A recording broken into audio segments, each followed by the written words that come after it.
كان جامعة كشاعينيسay lowga wacyigelinta la dagaalanka iyo ka hortagga cudurka coronavirus ayaa waxa ka soo qayb galay maamulka jaamacadda dhakhaatiir barofeseero ardayda jaamacadda ee barata culunta caafimaadka iyo sidoo kale ardaydii hore uga baxday jaamacadda Timcada oo xilligan u diyaara inay qarankooga caawiyaan ka hortagaan cudurka coronavirus barsaabka gobolka Maxamed Ismaan Xaaji Axmed jaamacadduna waxay codheer ku sheegtay in xilligan ay diyaar u tahay caawinta iyo garab istaaga bulshada iyo xukuumadda intii kulankani socdina waa halkaas lagu soo bandhigay wacyigelin la xiriira ka hortagga cudurka coronavirus oo xilligan ay diyaarisay jaamacadda Timcada ee magaalada Gabiley warna waxa halkaas ka hadlay Cabdinaasir Carab Armina Finance ka jaamacadda iyo sidoo kale dhanka kuliyadda caafimaadka jaamacadda iyo mas'uuliyiin kale oo ku dheeraaday doorka ay jaamacaddu ka qaadanayso wacyigelinta cudurka coronavirus jaamacadda Timcada waxay diyaar u tahay inay ka qayb qaadato hawsha awareness-ka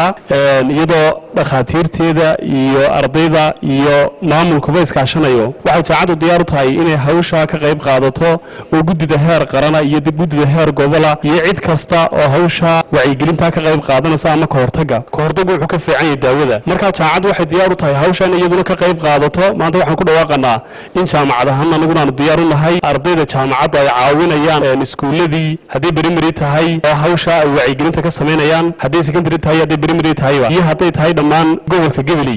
si guudna qaranka waxaan jaamacaddu diyaar u tahay inay hawsha wacyigelinta ka qayb qaadato jaamacadda Timcada mar walba waxay u taagan tahay arrimaha bulshada wax kasta ku yimaada qarankan inay mar walba kaalinta koobaad ka qaadato waxaan awoodi karnaa waa maxay inay dadka wacyigelino in fariinta la gaarsiiyo in laga hortago oo qofku markaa inayna hard-headed ayna noqon madax adkaanin in fariinta si fiican u qaadano ehelkeen iyo asxaabteen iyo bulshadana aynu gaarsiino maanta waxaynu rabnaa ama jaamacaddu ay u taagan tahay oo mar walba priority-ga siinaysa wax allaalihi wixii community-ga ama markaa waxa weeye ardayda oo qayb ka ah bulshada khuseeya kana waxa weeye problemkan marka coronavirus-ka oo ah xanuun cusub oo bilaabmay 2000 marka waxa weeye 19kii dabayaqadiisii haddana aynu ognahay inuu noqday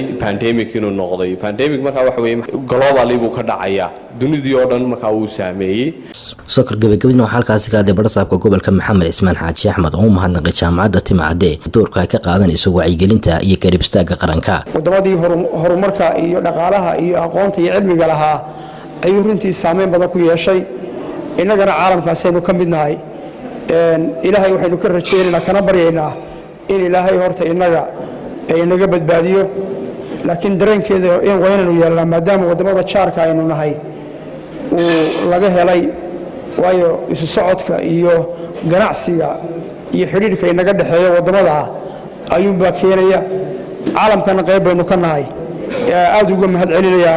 maamulka jaamacadda barnaamijka ay soo gudbiyeen iyo qaabka looga hortagi karo wayna xaaji telefishinka qaranka Gabiley.